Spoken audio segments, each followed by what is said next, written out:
Thank you very much. So we now have the almighty Lord Paul Boateng with us here. He has made a lot of Africans very proud because Lord Paul Boateng was the first ever African to be a member of the British cabinet. It took a long time in coming, looking at Britain's relationship with Africa, but it came eventually under Tony Blair. Congratulations, sir. You made us proud. Thank you very much indeed. And welcome to the... Great to be with you. Great to be back in Ghana. For the up-team time. It's my home, isn't it?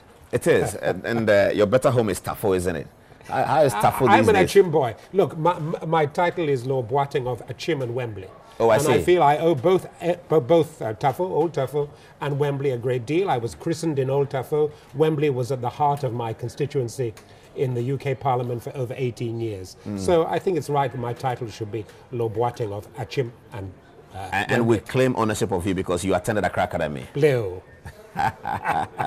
What brings you to Ghana this time? I'm in Ghana to do a range of things, to attend various meetings, but importantly, to promote the upcoming International Forum of the Duke of Edinburgh's Award, which in Ghana is known as the Head of States Award. And this is the world's foremost and most widely recognized non-formal system of education. It's all about youth development. It's about giving young people the opportunity to develop themselves to the fullest of their potential. So, and the good news is that in November, for the first time, this global forum, more than 80 countries, more than 300 delegates, will be meeting here in Ghana for their triennial meeting under the sponsorship of the head of state. That's good news for Ghana. You mean good about our news head for of the state? award. Indeed. So what category of people are you awarding? Well, it's a youth development program.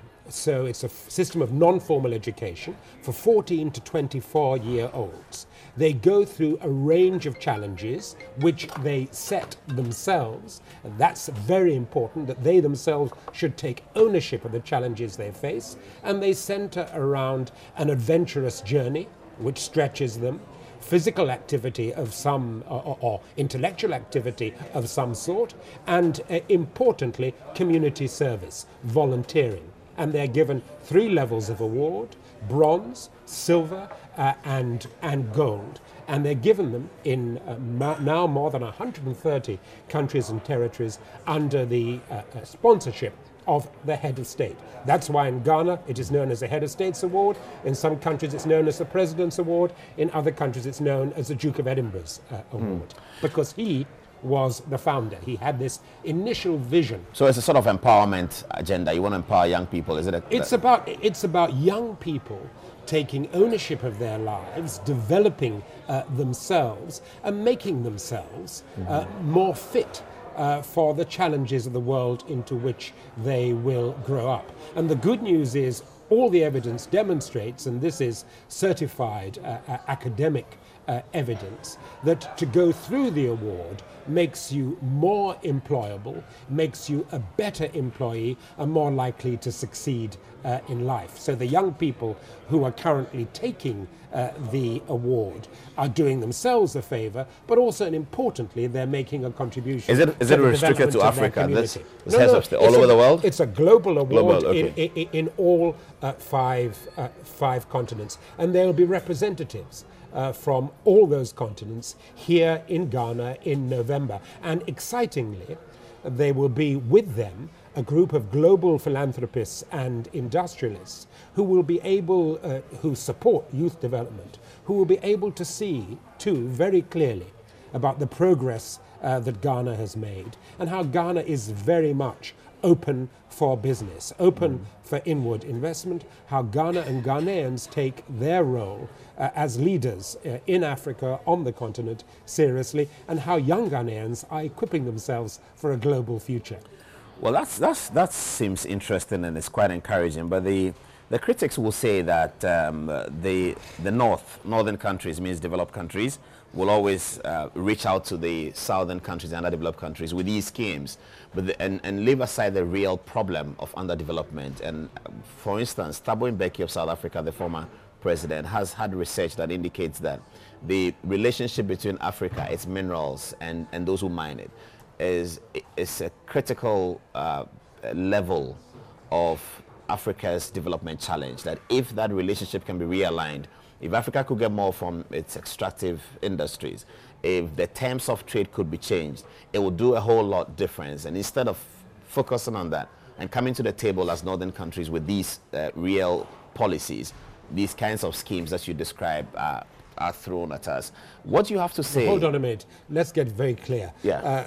The Duke of Edinburgh's award, the International Federation of the Duke of Edinburgh's award, the Head of State's award in Ghana, have absolutely nothing to do with politics. They are nothing whatsoever to do with some sort of North-led plan for the youth of the world. They are owned by the countries in which they operate. And in the particular instance of this award, it is owned by more than 130 countries and territories globally. So I'm happy to talk about economic development, but let's keep that quite clear and separate from the Duke of Edinburgh's award. Now you're asking me. You're asking me about the state of Africa's economy. You're asking me about extractive industries. Let me give you my take on that.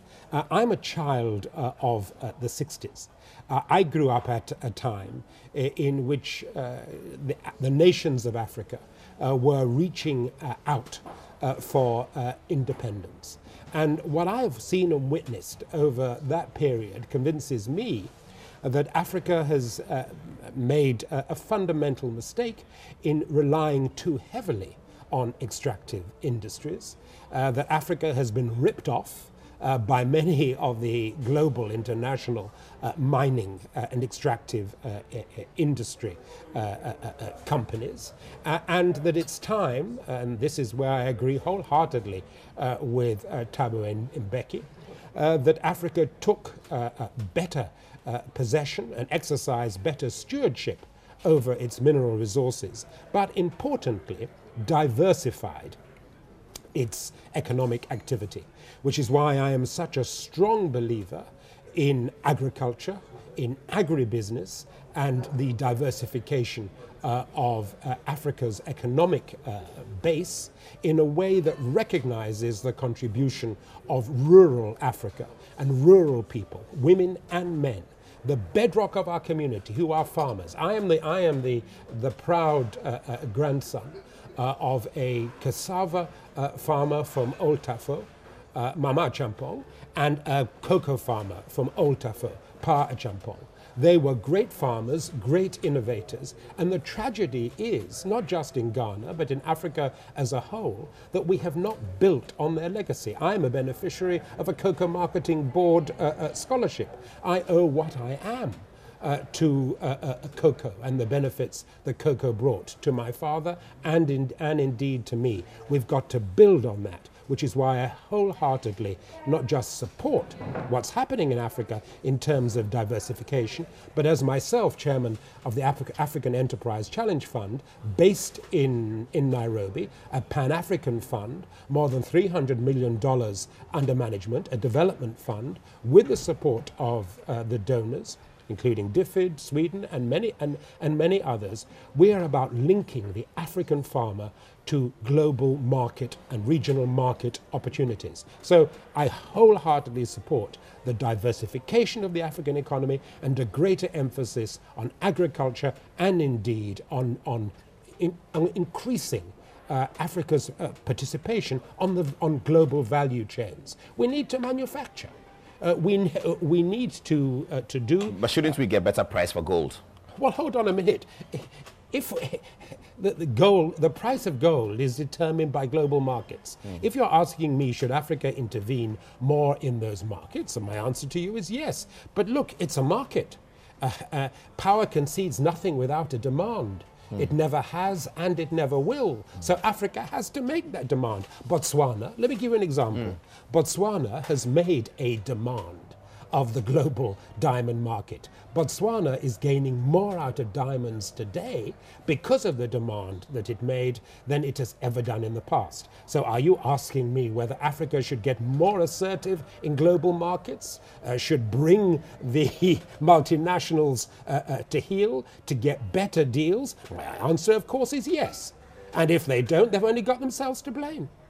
will Lord Paul Boateng use his influential position in the House of Lords, for instance? No, but hold on. To chair This is nothing new. I've been saying this for years and years. The tragedy is that Africa is yet to act on it. So if Thabo Mbeki, myself, and anyone else who wants to contribute to the debate does so, all well and good. But at the end of the day, this is the responsibility of governments, and governments have to do it. And don't expect suddenly the multinational companies to wake up and smile at you and say, oh yes, let's give them more. Of course they won't. They're in business. They're in business with their shareholders.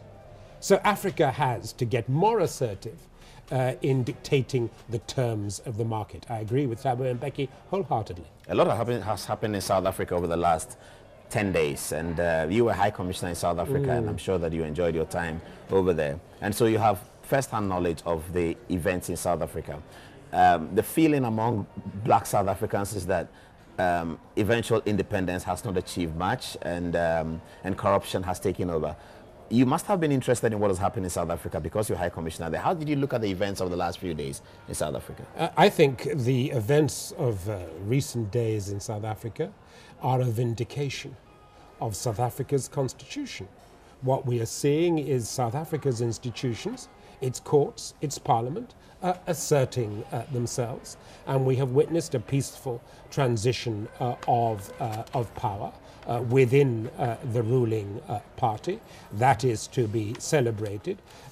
President Ramaphosa now has a major challenge, as does every global leader, of delivering to his electorate, of addressing the deep-seated, deep-rooted inequalities that exist in South Africa, that still have a strong racial element.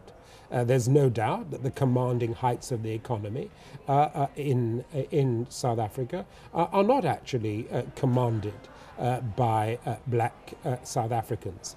An elite have been a beneficiary of black economic empowerment, but the majority of black people have still yet to realize fully the dividend that is their due. But that is not for one moment to underplay or undervalue the huge contribution that the African National Congress has made to the liberation of South Africa and the betterment of its people.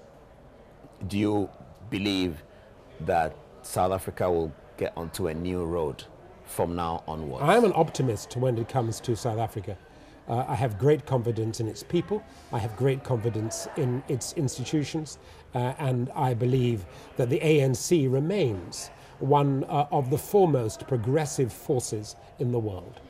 Another phenomenon that happened across the world that involved the American election is ultranationalism, as the experts have called it. And it actually began, people believe, in Britain, with a very tumultuous vote of Brexit, when British people voted to exit the European Union. It was followed by the American election, which was won by Donald Trump, when he talked about America first, and he's still talking about that. In Britain, we understand that the negotiations of Brexit has gone through difficulty. Is this ultranationalism real, and is it a rollback of the clock of globalization?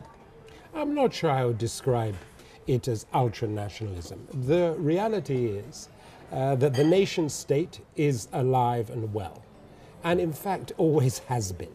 You know, this notion that people are prepared to subsume their sovereignty unless they see very real benefits to them from that, to subject themselves to multilateral institutions unless they see real benefits from that. I think that's a false notion. The reality is that peoples have a strong sense of identity, of national selfhood, and they want to see benefits if in any way they relinquish that.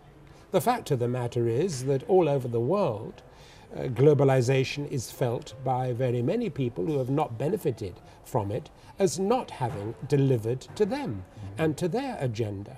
And their rejection of a form of globalization that has perpetuated the power of global elites that has seen those global elites enriched hugely, very often at the expense of the poorest of the poor, and of the middle class, that I am afraid is something that politically is simply not sustainable. So you have seen, not just in the UK, not just in the United States, but in Europe, and indeed globally, a rejection of forms of globalization that do not seem to benefit the majority of the people. So the challenge for those of us, and I am one of them, who happen to believe in the importance of multilateralism, is to demonstrate that multilateralism can deliver increasing living standards to the majority. The multilateralism and globalization don't necessarily mean increasing inequality, and we need to put in place the policies that deliver greater equality and uplift the mass of people, not just simply a global elite. So it's a real political challenge. So the point you're making is that globalization has not been able to deliver what it's promised, and the demerit of that is the rise of ultranationalism. Is that the point? I don't accept the term ultranationalism because I don't quite know what it means. What it means is that British said they don't want to be part of the European Union. They want to be British. Donald Trump says America first. That's not ultranationalism. It's nationalism, certainly. It's not necessarily ultranationalism. It's just nationalism. It's nationalism. It's people asserting but it's the opposite of globalization. Their right and their belief against globalization, in the sovereign nation state. And are they pitting themselves in that sense against globalization? Yes, they are. So the challenge for those of us who believe that globalization can benefit people is to demonstrate that it has and will and can continue to do so. But we have to confront the fact, I feel duty-bound to confront the fact that globalization has meant for many people rising inequality. And that has to be addressed. And it needs to be addressed in ways that make sure that markets and global markets deliver to the mass of the people, which is why I, for instance, believe passionately that rural farmers ought to be able to gain the benefit of their work and their labor, ought to be able to link their produce to regional and to global markets, ought to be able to benefit. For instance, let me just take oranges. I was in Central... That's orange juice, by the way. It is orange juice. And I wonder where that orange juice is made. Where is it actually processed? Because I was in Amposa, I was in the Central region just a few days ago. I saw oranges on the ground because the local people did not have any means of marketing them locally, nationally, or let alone globally. And I know that's of real concern to the incoming government in Ghana and to the new Minister of Agriculture. And I fully support him in wanting to see more processing of fruits and agricultural produce occur within Ghana. I fully support Ghana's claim for better access to global markets. And one of the things we've got to make sure that comes out of Brexit is that the UK continues to develop its role as a champion of free trade and as a champion of agricultural produce's access to global markets. That, I think, is very important, and I look forward to continuing to advocate for that. But this orange juice, which is very good, needs to be made of Ghana oranges, needs to be processed in Ghana and not imported from somewhere, whether within the EU, the United States, China, or anywhere else. So, do you recognize, as some do, that Brexit also creates an opportunity for those of us in Africa and Asia to engage with Britain in a different way? Yes, and I think Britain welcomes that. I know Britain welcomes that.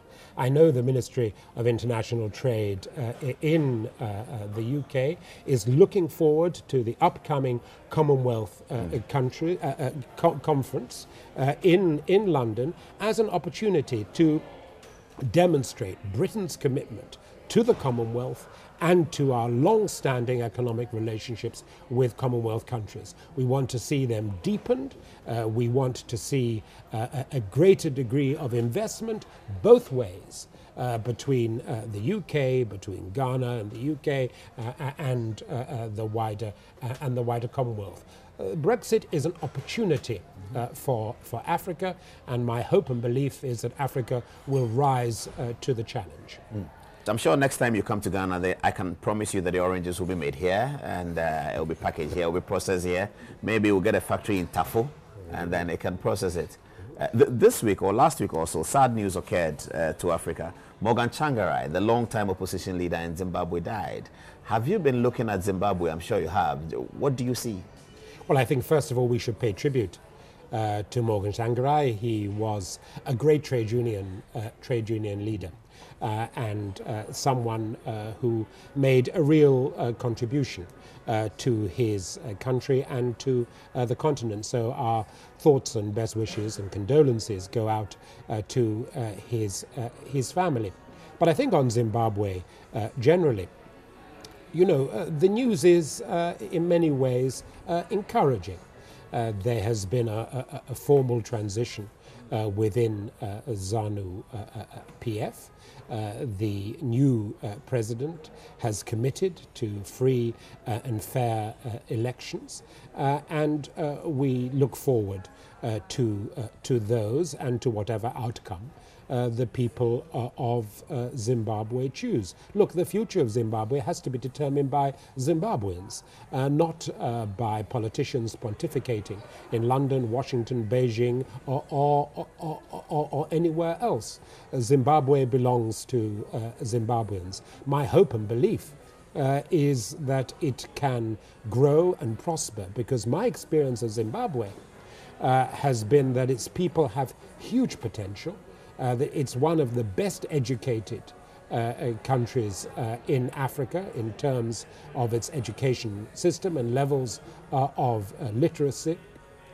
It rivals, but has not overtaken, our own Ghana in that respect. We shouldn't forget that Robert Mugabe was once a teacher in Ghana. And my mother was a friend of Sally Mugabe, his first wife. They were members of the Accra Dining Club together. So Robert Mugabe in many ways developed his teaching skills here in Ghana. So Zimbabwe has huge potential, and our hope and prayer and all our work and effort must be designed to as soon as possible, welcome it back into the Commonwealth and as a major player on the continent, which is what it deserves to be. We hope that Zimbabwe will get well. But there's some liberty that's coming to you and your home in June this year, because Ghana will not be at the World Cup, so you're at liberty to support England on this occasion.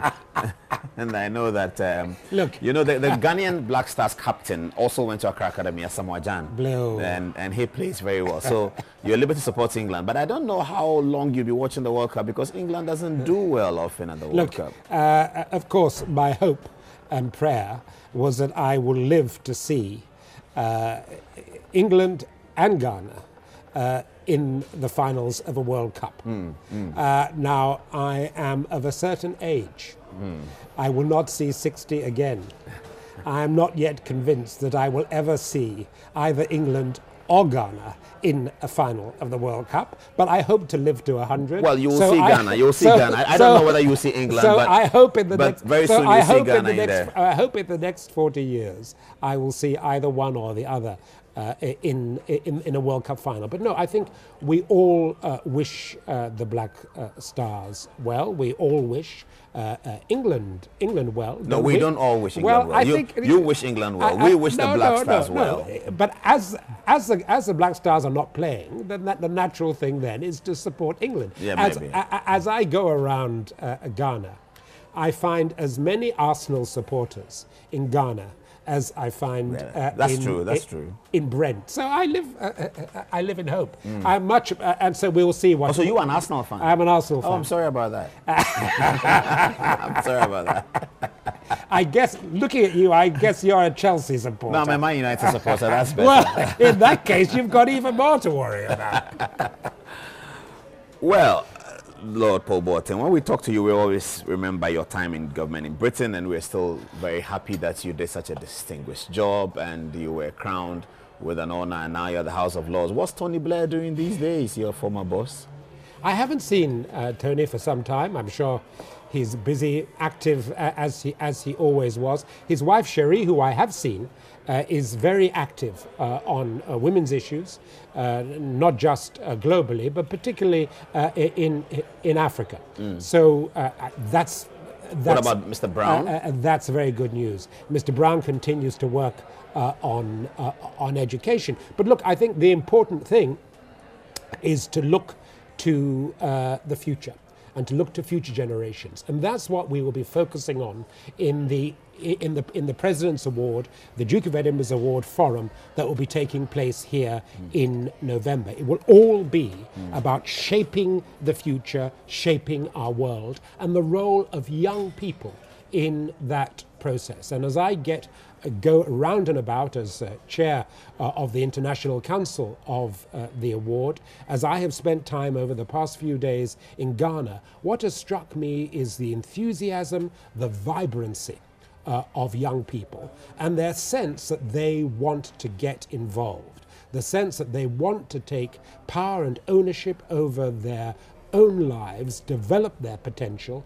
and the very strong commitment they have, and I've seen that in the young head of state award holders here in Ghana, the very strong sense they have of the importance of voluntary activity. Look, when I was a boy, volunteering was part of nation building. We volunteered to go to farm.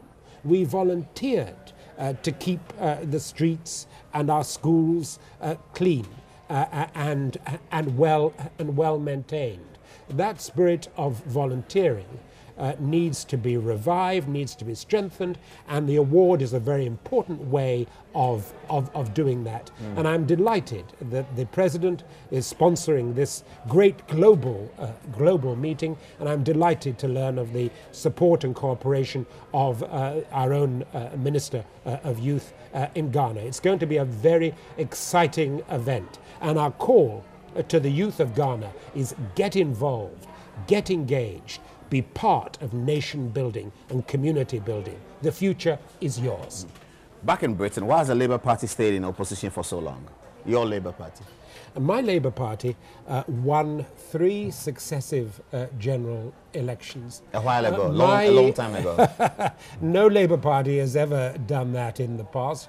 Hardly, it's an achievement that has hardly been matched by any party. But now they've been in opposition for such a long time. Hold on. The Labour Party in the UK at this time is not only the fastest growing political party in Europe, it is the biggest political party in Europe. In opposition? So, in opposition, we are the biggest political party. Means you have more numbers? It means what I've said. We're the biggest political party in Britain. It means our membership is great and is growing. The challenge remains, as it does for all opposition parties, to seek government. That is a matter for the British people. In the fullness of time, they will make their choice. I believe they will choose Labour, and I believe Jeremy Corbyn will be Prime Minister. But I haven't come here, first and foremost, to talk about British politics or about the Labour Party. I'm here to talk about global youth development. And the good news is that Ghana in November will be at the forefront of that.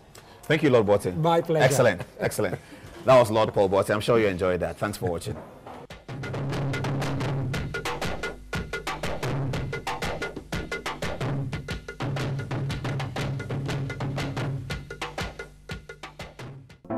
Be a part of our daily programming for all major social media networks.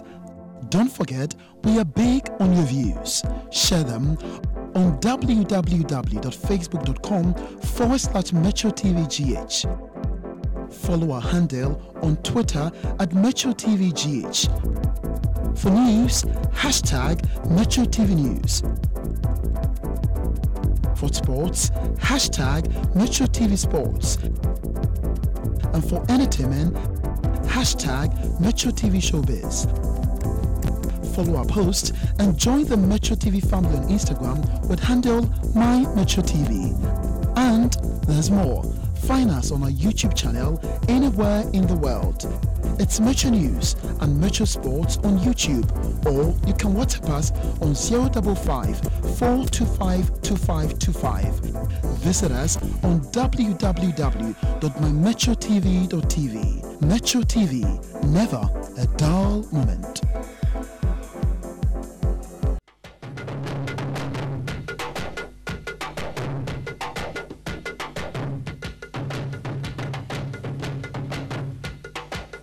Welcome to this edition of Good Evening Ghana. I'm having lunch with Mageret Busby.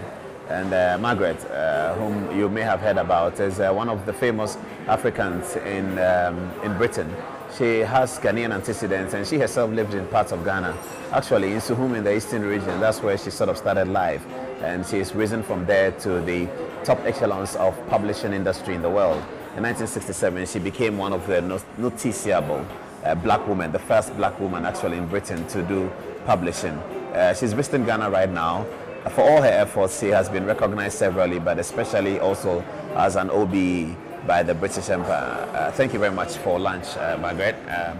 And we are delighted that you decided to share lunch with us here in Ghana. Is this your, do you come to Ghana often? I was last in Ghana, I think it's 3 years ago. I came for the Pan-African Writers Conference. I gave a paper on Achebe, and they gave me an award, which was very nice. So, what did you say about Achebe? I talked about his importance in terms of African literature, in terms of editing the Heinemann African Writers series, and inspiring a lot of later writers from Africa and in the African diaspora. So, okay, so what's your last recollection of Suhum in the eastern region? My last recollection? Well, I've been there since we were living there. Okay, so there's some bread, some starters for us. I have some brown bread. Do you have any brown bread? Well, give me whatever you think I would like. Thank you. You need one of these and one. Okay, thanks. I like the classic bread, 2 of that, yeah? Okay, one more. Maybe a third one. Yeah, absolutely. Okay, thanks. Excellent. Okay, sorry about that, viewers. We're just picking our bread.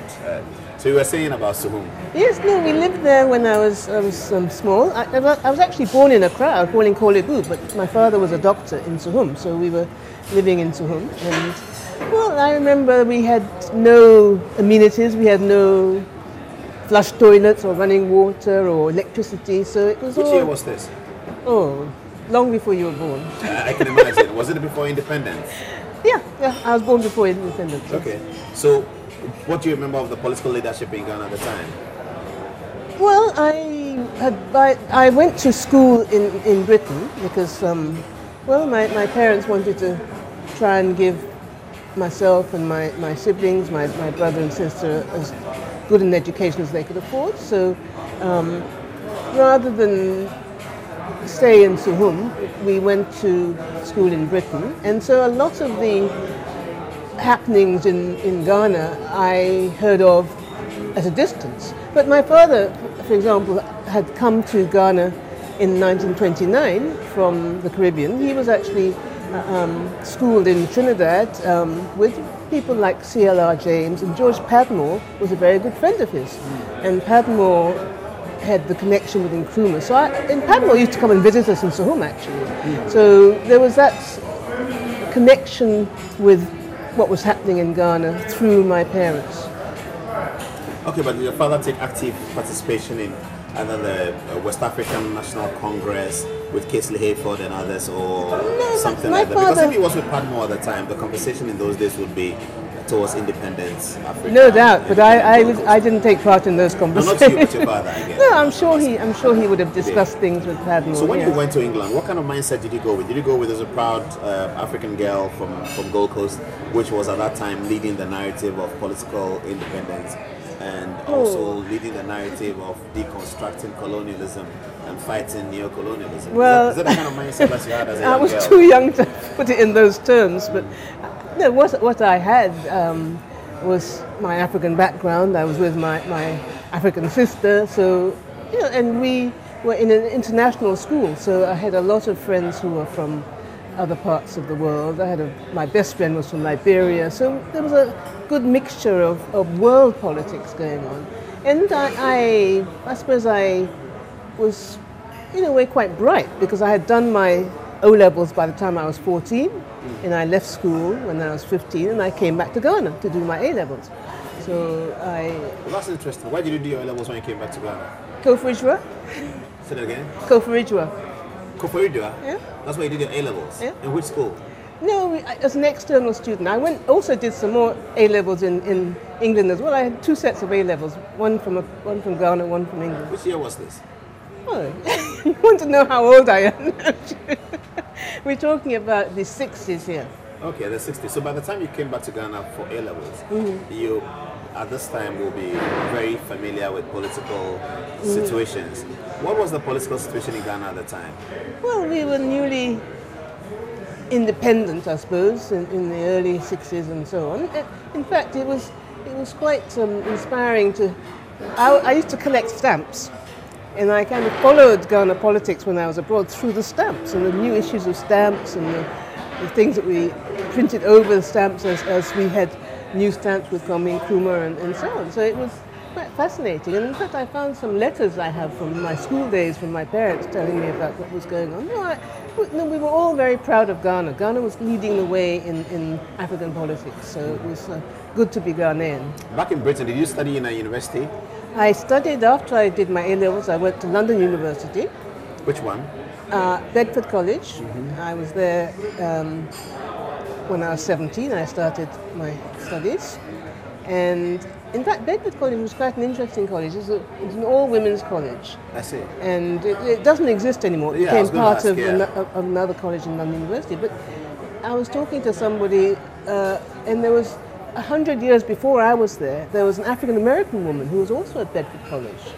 And so it was quite unusual to have black students. In fact, in my year, I was the only black woman studying. In the entire university? Well, certainly in my course. Your year group? My year. What did you study? Literature? I studied literature, yeah. I see. So you had a love for literature growing up as a young woman.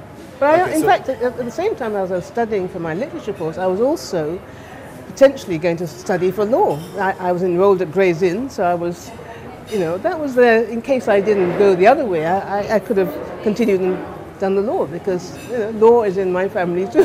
So you didn't become a lawyer? I didn't become. I ate the dinners that you have to eat a certain number of dinners. So I ate the dinners, but I didn't do the exams because I went into publishing. Do you regret it? Not being called a barrister? No. I might regret the money I might have earned if I was a certain sort of lawyer, but no, I don't regret that.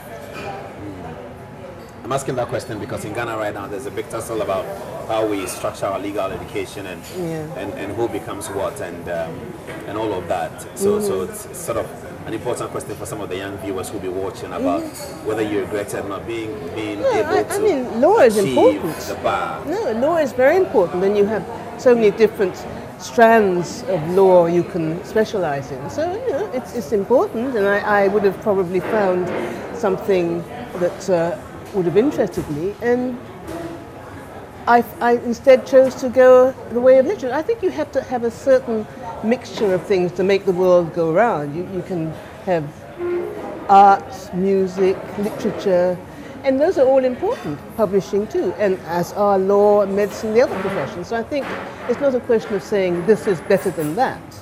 So long as you have the right mindset, you can make a difference to the world, and that's what I was trying to do. So in 1967, you got recognized and you became an important first black woman major publisher in England. And you said, how did the newspapers call you? You were telling a story on radio this week about, what actually happened? How the newspapers published that story. Well, I have some old press cuttings from those days, and you can see that they must have seen me as something very unusual because the headlines were all things like "The girl from Ghana goes into publishing." Because it was so unusual to see a black woman. Was it sarcasm? Was it sarcasm? No, I think it was just.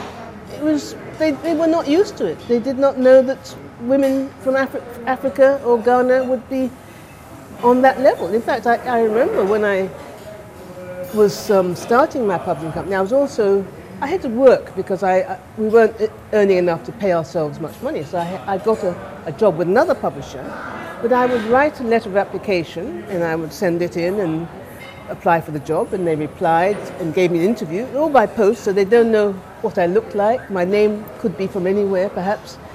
And I remember turning up, and at the reception they said, "Oh, there's a black girl here who says she's got an interview." So you could hear the receptionist say that? yes. They said it's your hearing? Yeah. And did you get an interview? Did No, I didn't do that. change? No, I continued with my own publishing company. So Okay, I see. That's interesting. So Britain was discriminatory at that time in 1967. Britain had quite relatively recently had all sorts of problems.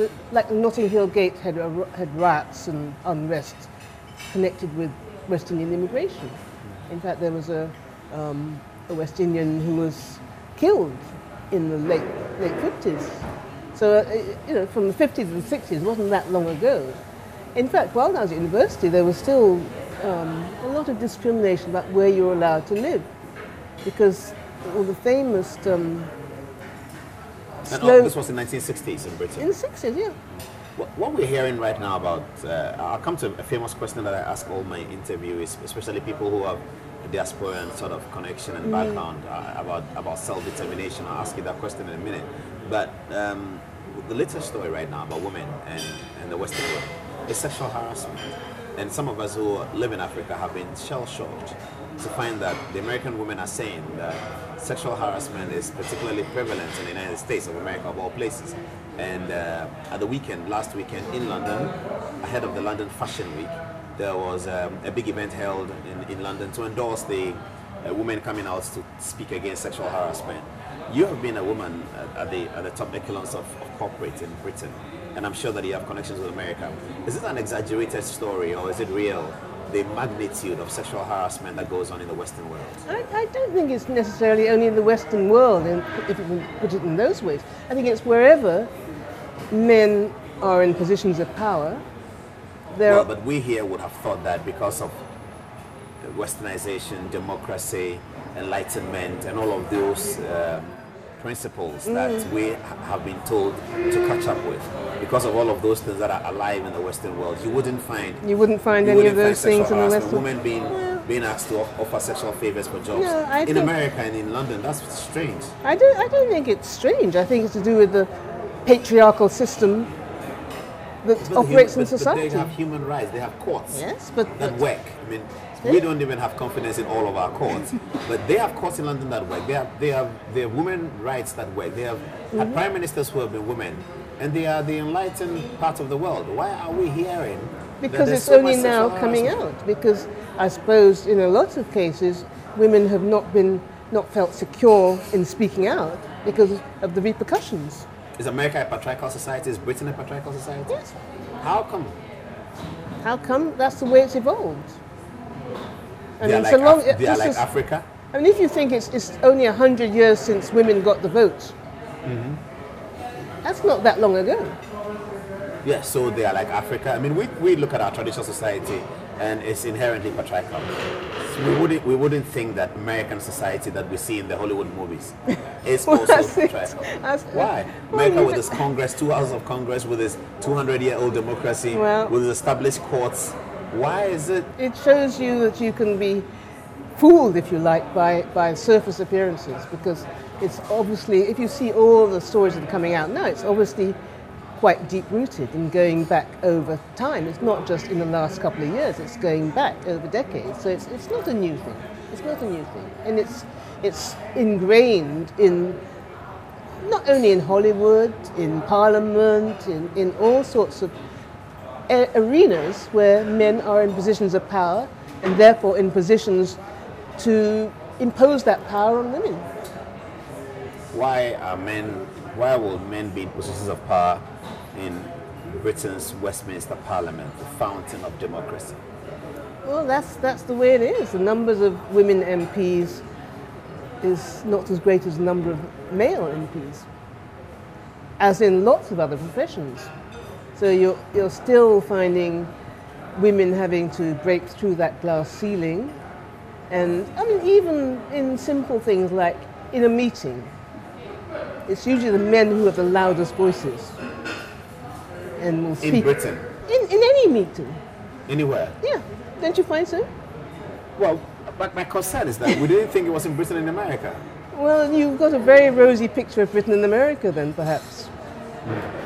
If you're just joining us on this interview, we're talking to Mageret Busby. She's one of the women that, if you're a woman and watching, you should be proud of. She's blazed the trail in publishing in the United Kingdom. In 1967, she was the first black woman to become a publishing elite, if I can say that. And we're talking to her about all sorts of different matters. So, for you, a publisher and a modern woman, what is your modern woman, African, Caribbean, grew up in Suhum, also stayed in Koforidua and connected with African culture and African religion? Homosexuality has become a very major thorny conversation here. The questions about whether the criminal code of Ghana, which criminalizes unnatural carnal knowledge of another, unnatural, including homosexual sexual intercourse, is criminal in Ghana. There's been sufficient pressure from influential societies to turn this around. You live in a UK society, but you're also a publisher and therefore a creative mind, and you think about the world. What's your concept of this matter? What's my concept? Well, I think all around the world, the attitudes are changing. The attitudes have changed in Britain within the time I've been there towards homosexuality and decriminalising. And I think this is going to happen at its own pace or different paces in different countries around the world. So there's nothing that I can say to influence that. If a country has its own laws, then it's up to that population to either lobby against them or agree to them or whatever. It's a different situation in legal terms in every country. And as I said, things have changed massively in Britain. I mean, things can also change and go backwards, as we've seen in some situations in America, with the new presidency having a different take on things from the last presidency. So it's not necessarily a static situation, and I think it's moving in different countries at different paces, and eventually we'll be able to look back and say, well, it's strange that that's what the situation was then compared to where we are now. Do you personally have a view on it, apart from what you've told me, which is to say that the advocacy will continue and changes might occur in other places, I don't find as it has been historically? I don't find it's my position to make commentary on your personal choices of lifestyle. But religion is against it. Christianity is against it. People have Islam different religions. People can have... Almost every religion is against it. Well, that is not to say that every religion also never moves. Attitudes change within religions. Britain is has religions as well, and yet the laws have changed there. I don't think religion dominates the legal situation in every matter, and I don't think that will always be the case. The opponents in Ghana, the groups that are opposed in Ghana to the imposition of the acceptability of homosexuality, cite a particular analogy which is quite interesting. They say, for instance, that in Britain, polygamy, which is the marriage of two women to one man at the same time, is outlawed in Britain. Britain is not doing anything about that. It's part of an African culture philosophy, polygamy. And so if that's outlawed in Britain and continues to be outlawed in Britain, why does Britain want other people to, through advocacy, sort of reconsider the position of homosexuality? Would you be one of those to say that, okay, you said you don't want to impose people's lifestyle? I'm not a politician. Yeah. So it's not... But this is social, really. It's not political. But I interact with people based on how I see people, how people see me. So, it's on a personal level. I'm not making laws. I'm not upholding laws. I'm not, in Parliament to sort of tell people what they should or shouldn't be doing. And I think, as I said, things have changed. And Britain, I can't say why something is legal and something isn't legal. That's the law. And I don't have to necessarily say I would have made that law myself. But if that's the law, I have to either uphold it or face the consequences or leave the country or whatever. When countries are underdeveloped, as we have been told we are, and we are having conversations about development, sometimes one of the last things we talk about is publishing and reading and stuff like that, poetry and all of those things, drama and theater and film and all of those creative industry matters.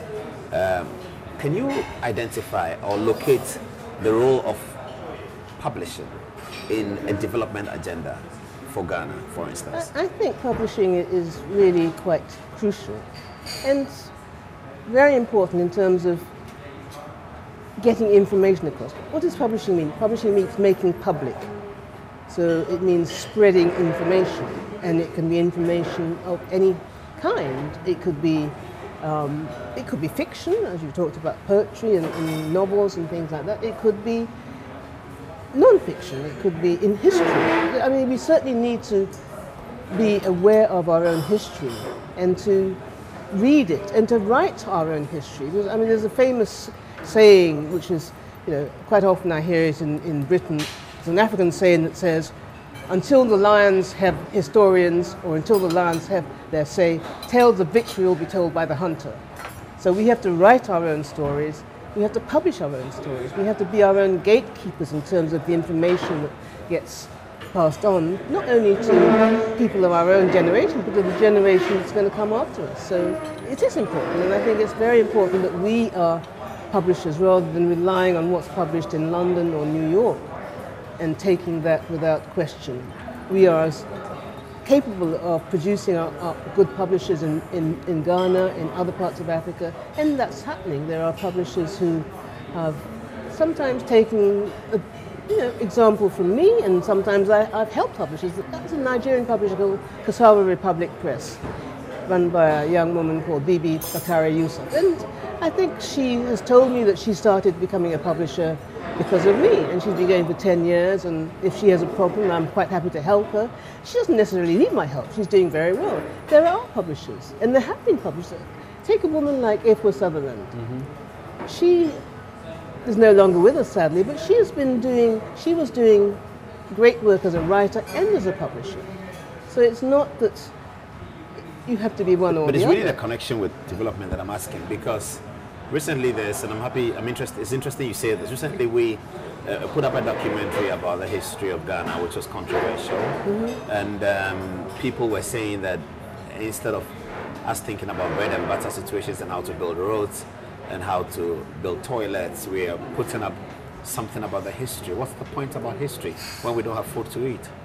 Somebody said, what's the point of our history? Yeah, people were of the view that is, we shouldn't be discussing all that history, who did this, who didn't do what, and attempting to put history in the right perspective or rewrite history or whatever, because the enormity of the development challenge that confronts us requires us to think bread and butter, not history. What's your view on that? Well, I think history is important. First of all, we are where we are because of our history. We didn't suddenly arrive here without a history that brought us here. So I think it's important to know that history, to know why we are where we are. And to be able to say what we can do, what proposals can be made to get ourselves out of a situation that we may not like. It's no good turning a blind eye to history and saying it didn't happen. It happened. And it happened and brought us where we are.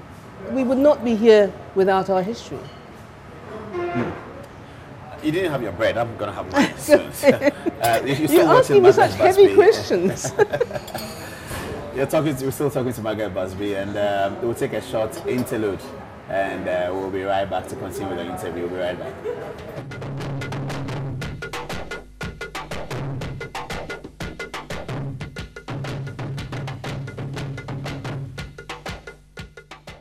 Whoever is sitting in this car should also look unto God and do me a favor and bring this car to me, because it was bought out of blood money. This car is like a blood, his own blood. You never saw. He is lying here. Lying how? You are lying here. He's your man. No, but here he is lying. When I came, he was not trying to release all the documents to me. Then I threatened him. A friend of his who worked in the system has informed him that somebody has created the goods from the system. The thing has been on the system for so many long time, and blah. Anytime I call him, I'm in Accra, he doesn't pay attention. I'm here, I'm that. That is why I am even seeing a conspiracy as in somebody being a vulture or a scavenger, just trying to count days to jump on your to vehicle. jump on my vehicle. How do you know that the goods are still sitting in the port? We send somebody to the port. Apart from that, he also passed through some spiritual means, and we know the goods at the port. It's good news that I've been told that the items are in the state warehouse. The state warehouse in customs parlance, we say it's a prison for goods. It's too bad sometimes, some of us we have to learn the hard way. We've learned our lesson watching from your program. IronPort, showing every Sunday at 5:30 p.m. on Metro TV. IronPort, transparency in doing business and building nation. Proudly brought to you by Ghana Oil Company Limited, West Blue Consulting, and GCNet.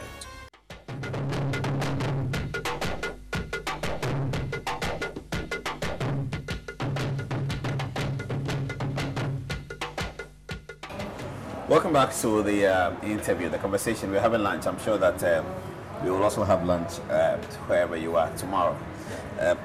Okay, Mageret. This question that I ask all the people that I interview who have diaspora connections or who live in diaspora, and I asked the question to Professor Wole Soyinka when I met him 2 years ago. The whole self-determination battle, narrative, concepts, epoch, if you like, beginning with the famous speech by Martin Luther King about all men are born equal, and which ran through the United States for a long time, has ended. It was successful upon the swearing in of Barack Obama as the first black president of the United States, something that was unthinkable at the time Martin Luther King spoke, something that was so unthinkable that Fidel Castro of Cuba predicted, he prophesied that America would only talk to Cuba when America has a black president. Mr. Castro believed that he was saying something that would never happen. But it actually did happen, and when it happened, America actually did speak to Cuba. So he turned out to be a prophet. Do you agree that self-determination has ended, it's been won, it's been achieved by the single event of the election of a black president of the United States of America? I think it's quite clear that hasn't solved everything. I mean, that one event, we celebrated it. It was quite something, but as we see, America has changed. We're living in some difficult times in terms of the current American presidency. So we can't say everything has changed for the better, and the fact that Barack Obama came to become the first black president has solved the whole issue. And there are so many more firsts to happen in terms of women, black people, as we know. There are so many things that we have yet to solve and break through those barriers and glass ceilings. So it's not as simple as one black president has solved the whole situation. Much as we applauded that, we can see that it's possible to go backwards from that situation. So minority black people still have a long way to go in America and around the world? I think we've had an uphill struggle for a long time, but we also have to recognize that there are people who've been making huge strides, people we should celebrate, and people we have to recognize for what they've managed to achieve against immense odds. And we can't be put off by the hugeness of the task we face. And it is a huge task. But we have to play our part, however small a part, in trying to make the world a better place. And that means that we have to surmount a lot of the prejudice that remains towards African peoples, people of African descent around the world. But there is prejudice that remains, and it's obvious from what we see in America and other parts of the world, that those are barriers we still have to address. And we cannot put our heads in the sand and pretend they don't exist. Would you set up a publishing house in Ghana? You mean if I was 50 years younger? No, even now, actually. Well, I mean, I will certainly help however I can, but I think I'm a bit old to no, come on. I know I was the youngest black woman when I did it, but even so, what I'm always trying to do is encourage people to do that. I mean, it's down to the next generation. I need to encourage the next generation. It's not that what I did was so special that nobody else can follow me. No, I would love to see. Why don't you become a publisher? Yeah, it could be. You could be. Yeah. I'll help you so you don't make the same mistakes I made. No, I think it's necessary that we have generations, a generation below me, below you. We have generations realizing the importance of publishing. It's power. When you put out information, it's having a certain amount of power. So your definition of publishing is not just about books or articles, it includes television. Television is a sort of publishing, yeah. Publishing, Radio. yeah, it's all... Digital publishing these days, online. It's all publishing. I mean, what we have to realize is, although it's now easier to publish because of the internet, we have to also maintain standards.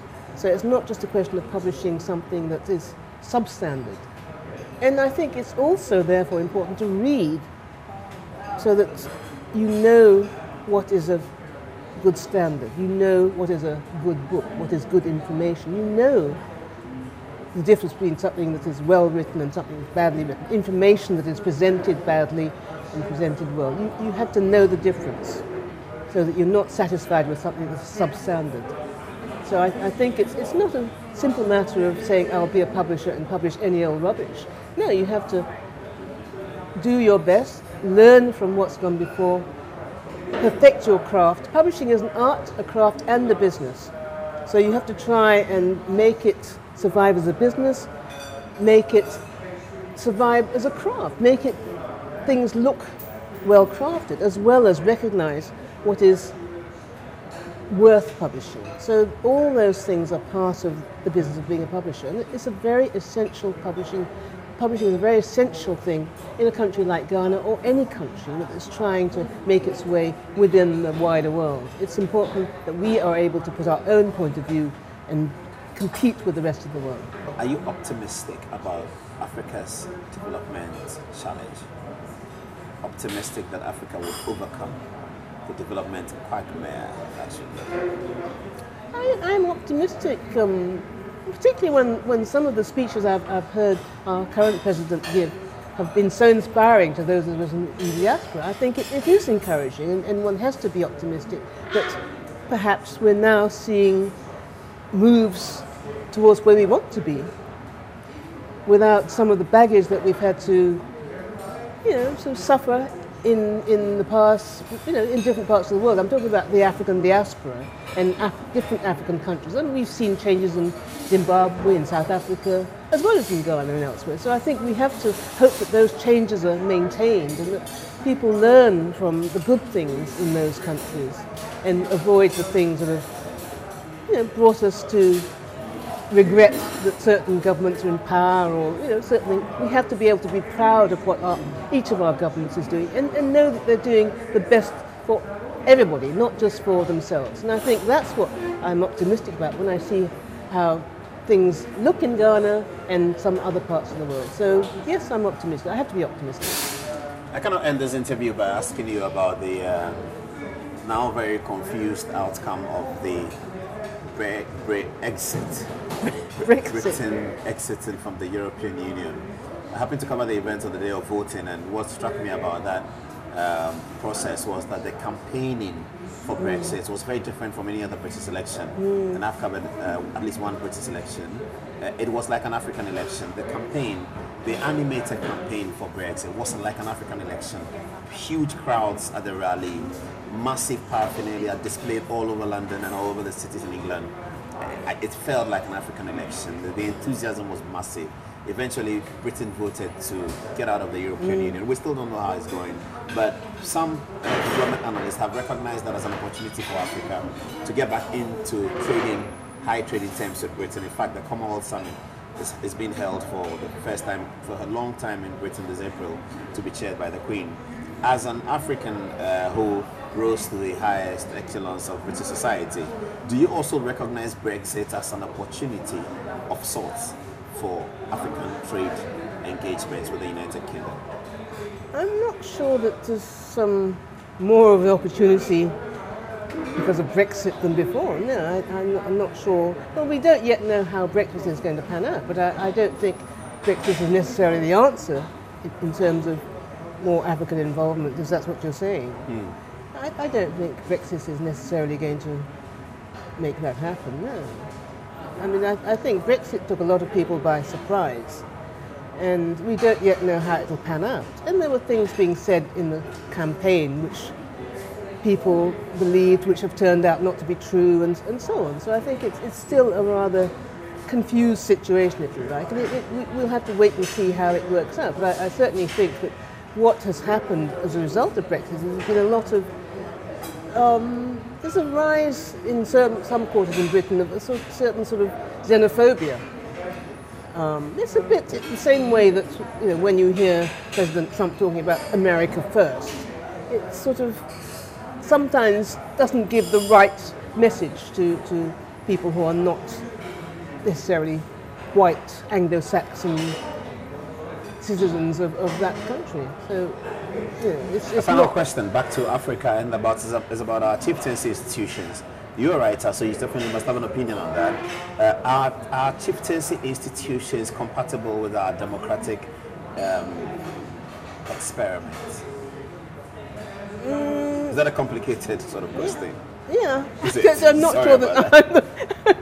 Question I'm asking really is from the cultural perspective, the chiefs actually lead opinion, decision making, etc. That's been historically how we lived.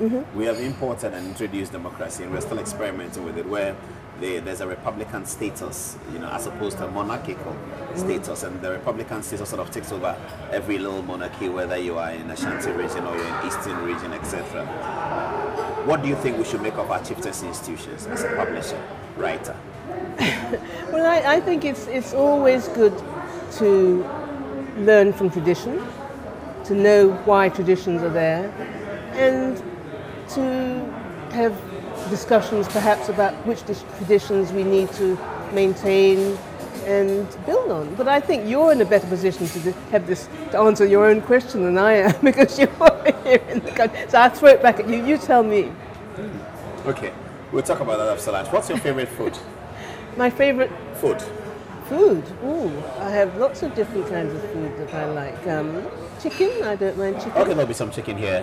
Chicken is served here. We're gonna have food. Yeah, we're gonna have food. Okay, so as Mageret and I get ready for our full meal lunch, we'll call it a day right here. I hope that you enjoy the interview, and you can reach her if you search her on internet and get into her publishing works and read some of her works. I'm sure that those of you parents who are watching, your teenage children, it will do them a lot of good to read about Mageret Busby. Thanks for watching.